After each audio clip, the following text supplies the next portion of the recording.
मेहनत की लूट सबसे खतरनाक नहीं होती, पुलिस की मार सबसे खतरनाक नहीं होती, गद्दारी, लोभ की मुट्ठी सबसे खतरनाक नहीं होती। नमस्कार, ज्ञान सागर में आपका स्वागत है। आज हम कक्षा 11 हिंदी पाठ्य पुस्तक आरोह भाग 1 से सबसे खतरनाक कविता को लेकर आए हैं। कविता के रचयिता अवतार सिंह पाश हैं। चलिए कविता का भावार्थ समझते हैं। कविता की इस अंश में कवि ने हमें बताया कि कौन सी चीज कितनी खतरनाक है और क्या खतरनाक होता है, क्या खतरनाक नहीं होता। मेहनत की लूट सबसे खतरनाक नहीं होती। जब किसी की परिश्रम मेहनत की कमाई लुट जाती है तो वो इतनी खतरनाक नहीं होती, क्योंकि परिश्रम से कमाई हुई दौलत को फिर से पाया जा सकता है। पुलिस की मार खतरनाक इतनी भी नहीं होती, क्योंकि गद्दारी करना या किसी से रिश्वत लेना वो खतरनाक होता है। कवि कहते हैं कि यदि पुलिस आपको बिना किसी कारण के बेवजह गिरफ्तार करती है तो बुरी बात है, लेकिन जानकारी होने के बाद वो आपको छोड़ देगी। गद्दारी, लोभ की मुट्ठी सबसे खतरनाक नहीं होती। कि गद्दारी करना या रिश्वत लेना खतरनाक तो है, पर इतना खतरनाक नहीं है। कवि कहते हैं सही होते हुए भी धोखा सहन करना गलत बात है। बैठे बिठाए पकड़े जाना बुरा तो है, सहमी सी छुप में जकड़े जाना बुरा तो है, पर सबसे खतरनाक नहीं है। कि हम आराम से बैठे हैं, हमने कोई गलती नहीं की, लेकिन हम पकड़े गए, किसी बेवजह गलत फहमी से पकड़े गए, या धोखा किया या सहन किया। धोखा सहना गलत बात है।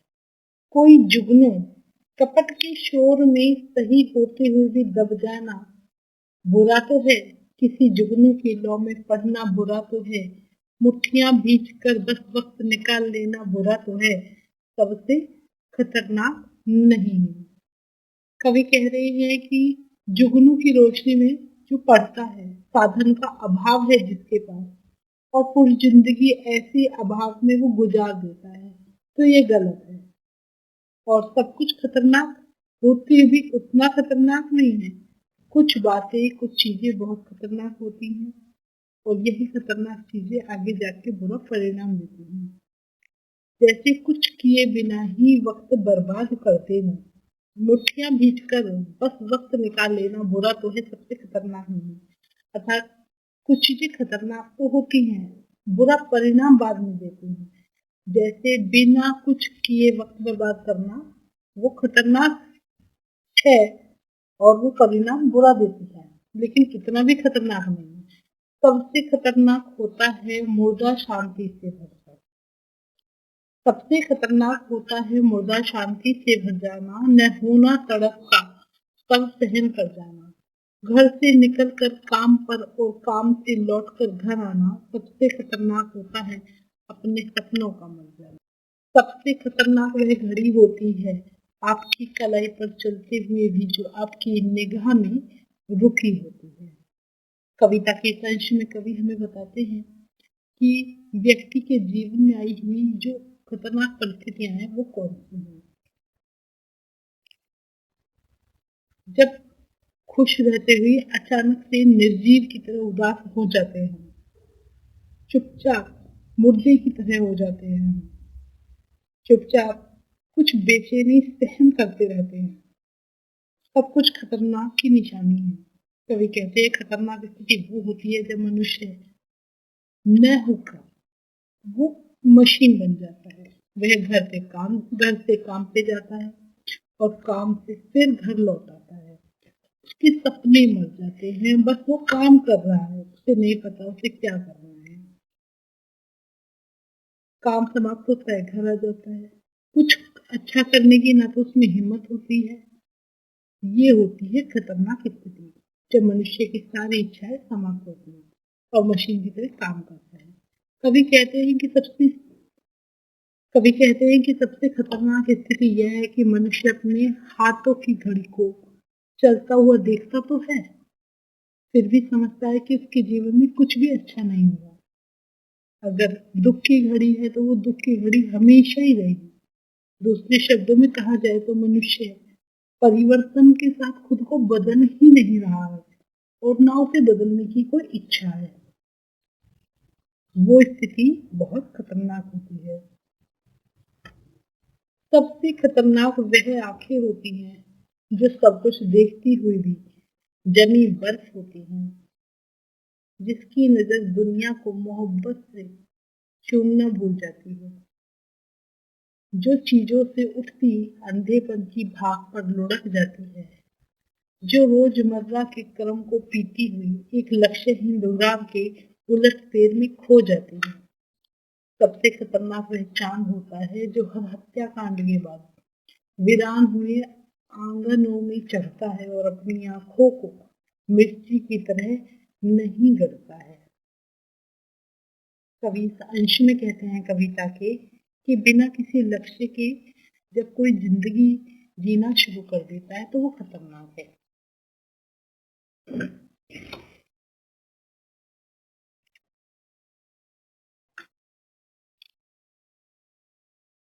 सबसे खतरनाक वो आंख होती है जो सब कुछ देखते हुए बर्फ जैसी जमी होती है। तो वो आंख जो चुपचाप कुछ भी देखने का अभिनय करती हुई अन्याय को सहती है, वो आंख जमी हुई बर्फ के समान होती है। अच्छाई को भूलकर हर चीज को गलत नजर से देखती है। ये स्थिति भी खतरनाक होती है। जो आंखें लालची आंखें होती हैं, स्वार्थ में पड़कर लोभी हो जाती हैं, वो खतरनाक स्थिति है। कवि कहते हैं कि वह जिंदगी ही बेकार है जिस जिंदगी में कोई लक्ष्य ही नहीं है। रोजमर्रा के क्रम को पीती हुई लक्ष्यहीन दोहराव की उलटफेर में खो जाती है। तो बिना लक्ष्य के जिंदगी जीना भी खतरनाक होता है। चांद को सुंदरता का प्रतीक माना है, लेकिन कवि कहते हैं ऐसी चांदनी की चमक भी खतरनाक है जो अन्याय के खिलाफ आवाज ही नहीं उठाती, बल्कि गलत करने वालों के घर में अपनी रोशनी बिखेरने लगती है। बल्कि उसको तो अपनी रोशनी के जरिए गलत करने वालों को ठंड के बजाय तकलीफ देनी चाहिए थी। अर्थात गलत करने वालों के खिलाफ हमें आवाज बुलंद करनी चाहिए। अगर हम चुप रह जाते हैं तो स्थिति बहुत खतरनाक है। सबसे खतरनाक वह गीत होता है आपके कानों तक पहुंचने के लिए जो मर्द ही पड़ता है आतंकित लोगों के दरवाजे पर, जो गुंडों की तरह पकड़ता है। सबसे खतरनाक वह रात होती है जो जिंदा रूह के आसमानों को ढलती है, जिसमें सिर्फ उल्लू बोलते और हुआ हुआ करते गिदड़ हमेशा के अंधेरे बंद दरवाजे चौखटों पर चिपक जाते हैं। सबसे खतरनाक वह दिशा होती है जिसमें आत्मा का सूरज डूब जाए और उसकी मुर्दा धूप पर कोई टुकड़ा आपके जिस्म के पूरब में चुभ जाए। मेहनत की लूट सबसे खतरनाक नहीं होती, पुलिस की मार सबसे खतरनाक नहीं होती, गद्दारी लोग की मुट्ठी सबसे खतरनाक नहीं होती। कवि कह रहे हैं कि दुख भरे जो गीत हैं वो खतरनाक है। ऐसे गीत जो मनुष्य का मन दुखी कर देते हैं, उनको प्रभावित करते हैं, वो खतरनाक है। जो गीत मृत्यु के उपरांत मृत्यु के बाद सुनाए जाते हैं, जीवित इंसान को सुनाकर उन्हें डराया जाता है, आतंकित किया जाता है, वो खतरनाक होते हैं। कवि ऐसे गीतों का कोई मतलब नहीं समझता। कवि कहता है कि वो रात बहुत खतरनाक होती है जो जीवित इंसानों के ऊपर आसमान में आशाओं के नहीं निराशा के बादल लाती है, जिंदा रूह के आसमान पर ढलती है, अर्थात इंसानों के अंदर निराशा के बादल ले आती है। ऐसी यह निराशा के बादल उस जीवित व्यक्ति की घर के आंगन में शोक बन के रह जाते हैं, यानी नकारात्मक ऊर्जा बनकर रह जाते हैं, जिससे व्यक्ति बाहर नहीं निकल पाता है। वो स्थिति बहुत खतरनाक होती है जब हम किसी समस्या से लड़ने की क्षमता नहीं रखते, हमारा स्वाभिमान मर जाता है। खतरनाक स्थिति वह दिशा है जिस दिशा में मनुष्य की आत्मा डूब जाती है। खतरनाक दिशा, आत्मा का सूरज डूब जाए, आत्मा डूब जाती है। ऐसी परिस्थितियों में व्यक्ति अपने अंतर्मन की आवाज को नहीं सुन पाता और एक मुर्दा व्यक्ति के समान बन जाता है, वो मरे हुए के समान बन जाता है। वो स्थिति बहुत खतरनाक होती है। कभी को लगता है कि मनुष्य अन्याय को सहना ही उचित समझे। जब तक वे अन्याय के खिलाफ आवाज नहीं उठाएंगे तब तक उनके मन में अशांति भी दूर नहीं होगी। कभी ये भी कहते हैं कि मेहनत की कमाई लूटना खतरनाक नहीं होता, पुलिस की मार, गद्दारी भी खतरनाक नहीं होती। खतरनाक वह स्थिति होती है जब व्यक्ति के अंदर कुछ करने की क्षमता ही खत्म हो जाए। व्यक्ति परिस्थिति से लड़ने की बजाय परिस्थिति से समझौता करने लगे। कवि के अनुसार सबसे खतरनाक स्थिति वह है जब हमारा स्वाभिमान मर जाता है, हम अपने साथ होने वाले अत्याचार पर कुछ नहीं बोलते, कोई प्रतिक्रिया नहीं करते। वो स्थिति सबसे ज्यादा खतरनाक होती है। पाठ के प्रश्न उत्तर भी इसी भाग में कर लेते हैं। पहला प्रश्न, कवि ने किस आशय से मेहनत की लूट, पुलिस की मार, गद्दारी लोग वो सबसे खतरनाक नहीं माना? तो कवि ने मेहनत की लूट, पुलिस की मार, गद्दारी को सबसे खतरनाक नहीं माना क्योंकि इनके विरुद्ध आवाज उठाई जा सकती है, इनके विरोध में संघर्ष करके इन्हें दूर किया जा सकता है।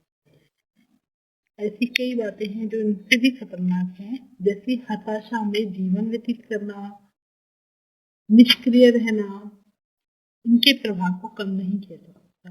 प्रश्न नंबर 2, सबसे खतरनाक शब्द के बार बार दोहराए जाने से कविता में क्या असर पैदा हुआ? कविता असरदार बन गई, पाठकों को खतरनाक और सबसे खतरनाक के बीच का अंतर समझ में आ गया और स्थितियों की बुरे और बहुत बुरे होना और आसान होना इसका निश्चय वो कर पाएंगे।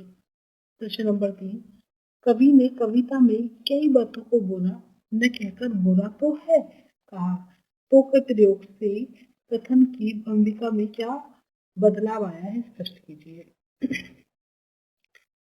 समाज में प्रचलित अनेक बुराइयों के लिए कवि ने तो का प्रयोग किया है। यहाँ कवि बताना चाहते हैं कि इससे भी अधिक बुराई समाज में मौजूद है जिसका कोई अंत नहीं है। इस प्रकार तो शब्द का प्रयोग कवि ने वाक्य पर बल देने के लिए किया है। प्रश्न नंबर 4, मुर्दा शांति से भर जाना और हमारे सपनों का मर जाना, इनको सबसे खतरनाक माना गया है। आपकी दृष्टि से इन बातों में परस्पर क्या संगति है और क्या सबसे खतरनाक है? मुर्दा शांति से भर जाना अर्थात बिल्कुल निराश हो जाना, निष्क्रिय हो जाना। ऐसी स्थिति में मनुष्य किसी बात का कोई प्रतिक्रिया ही नहीं करता, उसके सपने मर जाते हैं, तो जीवन की सारी आशाएं, आकांक्षाएं सब समाप्त हो जाती हैं, वो निराशा में चला जाता है। कवि के अनुसार दोनों ही स्थिति खतरनाक होती है, क्योंकि दोनों ही स्थिति में व्यक्ति एक तो बिना काम का हो जाता है, निकम्मा बेकार हो जाता है, निराशा में चला जाता है और कुंठित हो जाता है। व्यक्ति संघर्ष भी नहीं करता और प्रगति से बहुत दूर चला जाता है। सबसे खतरनाक घड़ी वह होती, प्रश्न नंबर 5, सबसे खतरनाक घड़ी वह होती है आपकी कलाई पर चलती हुई भी जो आपकी निगाह में रुकी रहती है। इन पंक्तियों में घड़ी शब्द की व्यंजना से अवगत कराइए। तो घड़ी का प्रयोग जीवन में, यहाँ घड़ी का प्रयोग जीवन के लिए किया गया है। जिस प्रकार घड़ी बिना रुके निरंतर चलती है, उसी प्रकार जीवन में भी गति होती है। यह समय के अनुसार निरंतर गतिशील होती है। यहाँ घड़ी शब्द से संकेत किया गया है कि स्थिति बहुत खतरनाक है जब जीवन में बिल्कुल स्थिरता आ जाती है।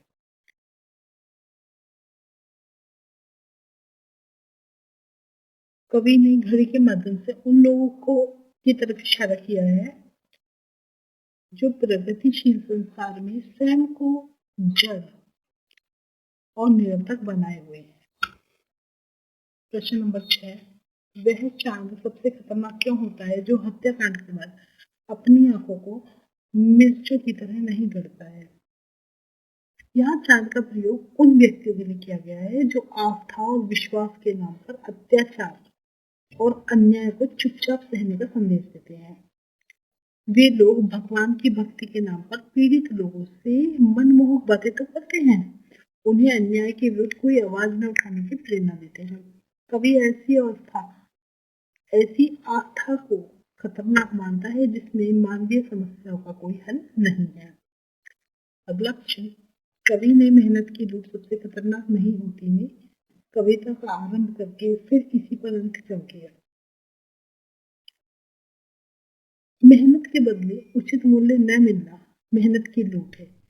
कवि बताते हैं कि मेहनत की लूट से खतरनाक समाज में और भी बहुत सी बुराइयां हैं और कविता का आरंभ और फिर अंत इन्हीं वाक्यों से किया गया है क्योंकि वह खतरनाक की स्थिति को बताना चाहते हैं। प्रश्न नंबर 2, कवि द्वारा उल्लेखित बातों के अतिरिक्त समाज में अन्य किन बातों को आप खतरनाक मानते हैं? हम समाज में जो बाल विवाह, अपहरण, चोरी, भ्रष्टाचार, शोषित वर्ग, दहेज प्रथा, बाल मजदूरी, आतंकवाद, भ्रूण हत्या, स्त्री विरोध, इन सबको बुराइयां मानते हैं और ये समाज में पूरी तरह से व्याप्त है। प्रश्न नंबर 3, समाज में मौजूद खतरनाक बातों को समाप्त करने के लिए क्या सुझाव देंगे? तो इस प्रश्न का उत्तर आप अपने मन से लिख सकते हैं। जो जो विचार आपके मन में आए उन्हें लिख सकते हैं। जैसे समाज में फैली बुराइयों से लोगों को अवगत कराएंगे और बुराई से लड़ने के लिए साहस पैदा करेंगे लोगों में। हम एक सभा आयोजित कर सकते हैं जिसमें अन्याय के विरुद्ध आवाज बुलंद करने वालों को पुरस्कृत किया जा सकता है। गतिशील बनकर हम समाज में जागरूकता फैला सकते हैं।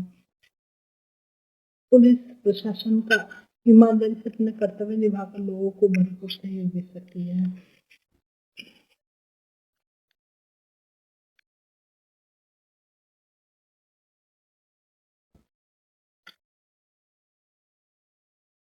आशा है आपको यह कविता सबसे खतरनाक और इसके प्रश्नों को अच्छे से समझ आए होंगे। वीडियो पसंद आई है तो वीडियो को लाइक कीजिए, दोस्तों में शेयर कीजिए। नए व्यूअर्स प्लीज चैनल को सब्सक्राइब कीजिए। आज के लिए इतना ही, बने रहिए ज्ञान सागर में। धन्यवाद।